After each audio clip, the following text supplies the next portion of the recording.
Welcome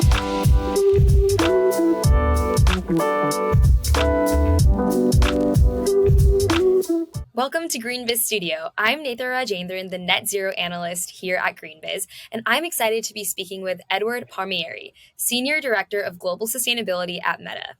Hi, Edward. Thank you so much for joining us today. Hey, Netra, how are you? Thank you so much for having me. Great.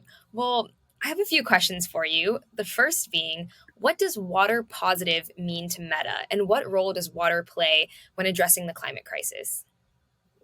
Thank you. Great question. So water has been a really important part of Meta's sustainability portfolio for years now, a decade even. And in 2021, we announced a goal to be water positive by 2030.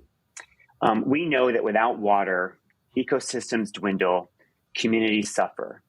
And climate change is exacerbated by water stress around the globe. We're seeing that with the droughts and the rain in the Western United States, for example, as recently as this month. So when it comes to this precious resource, we know that we have a responsibility as members of the global community and the local communities where we operate to use less and to be water positive. To get there, we're focused on sourcing water responsibly and driving water efficiency, because we know that the less we use, the better off everyone is. But then we also know that we do need to ultimately use some water. So we want to invest in critical water restoration projects in the watersheds where we operate to make sure that we're giving back as much, if not more, from a water perspective to those communities than we take. So what we do is we look at all the places we operate, we evaluate the water stress of those regions. And there's a lot of wonderful resources to use. We've partnered with WRI and others to understand where the most critical water needs are around the globe. And then we restore the water that we use, or sometimes we go even beyond that and restore even more than we consume through the operations of our data centers, for example, to make sure we're putting back more than we take. Right now, our data centers are 80% more water efficient than the industry average, which we're really proud of. And Meta offices are 38% more water efficient than the lead baseline that we use to kind of evaluate our criteria.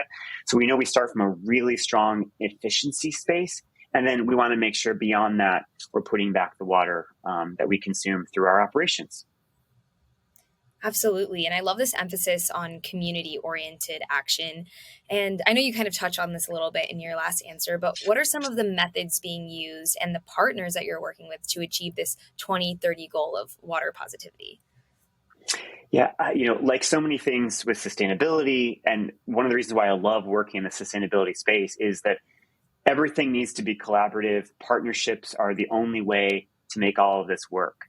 And so we've been throwing a lot of different resources at our sustainability program, and in particular our water innovation. So we've done certain things like running pilots that we've now expanded to the rest of our fleet to lower the relative humidity that we're operating our data centers at, to allow us to use to tolerate more humidity and use less water.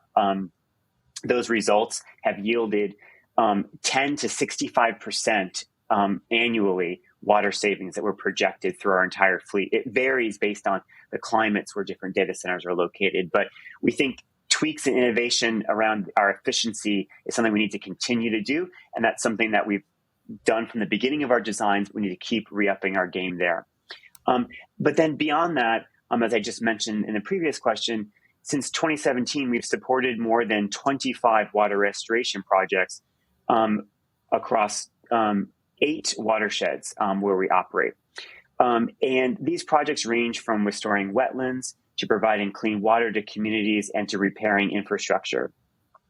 Importantly, when we're selecting these projects, we look very specifically at projects that will help local communities create climate resilience, address water scarcity, and protect biodiversity.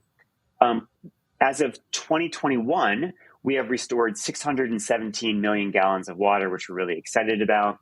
And we expect to restore nearly 2 billion gallons of water annually as we continue to ramp up our water restoration program. While we have some of the most water efficient data centers in the world, and we strive to be good water stewards, we know, as I mentioned, we need to collaborate. Everyone needs to collaborate in this space so we can create local and global change. We are privileged to work with environmental nonprofits, utilities, and the public sector to address shared water challenges on a broader scale. Water quality are often very local issues. So we've joined forces with community partners to create and implement water restoration initiatives. Some of the ones that have been most exciting to me are in 2021, we partnered with Dig Deep. We collaborated to fund water systems for Navajo families that lacked water access. We also collaborate with the Nature Conservancy, the Bonneville Environmental Foundation.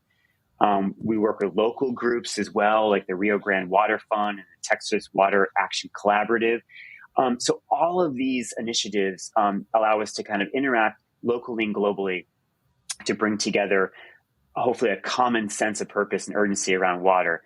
The last thing I'll mention is that we're really excited that last year we began participating in the UN CEO Water Mandate, the Water Resilience Coalition, and the World Resources Institute's Aqueduct Alliance, along with other leading companies, again, to bring everyone together to align around this water goal.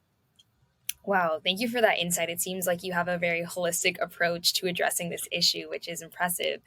The last question I'll ask is, in a few words, what advice would you give to other companies and organizations seeking to address the same challenges that Meta is working on in this space? A wonderful question. We think about this a lot as we reevaluate our own strategies here. First and foremost, I think we've proven to ourselves time and time again, drive efficiency, drive efficiency, drive efficiency, and don't rest in your efficiency accomplishments. Keep revisiting that to make sure you can't make further improvements. I'd also say second, understand your water footprint. You need to understand where your water usage is and where you can then overlay other resources to find out where the most needs are and where you can have the greatest impact. Some of the things that we do at Meta to identify where we're going to invest overlays a bunch of these different criteria. And there's so much need out there. Sometimes it can be daunting to figure out where to spend your investments. And by overlaying some of these criteria and some of the impact that you're looking to have in a local community or to roll up to a global goal, that can help narrow down the selection and give you more obvious choices. And then I think third, and this gets to your point, thank you for mentioning that we take a holistic approach here. I think context really matters. We look to where some of the greatest needs are, like high water stress areas, and overlay that with some of where we have engagements directly with the community. And we know we can have the biggest water impact there. Because ultimately, although these are global goals for companies like us and many other companies out there, I think water is such a local issue. You cannot underscore enough the importance of that local engagement. So those, I think, would be my top three recommendations. Thank you so much, Edward, for joining us today to discuss these topics. Thank you for having me. It was really great to talk to you about our water program. Absolutely. And to our audience, you just heard from Edward Palmieri, Senior Director of Global Sustainability at Meta. Thanks to everyone for watching, and we hope you'll join us on the next episode of GreenBiz Studio.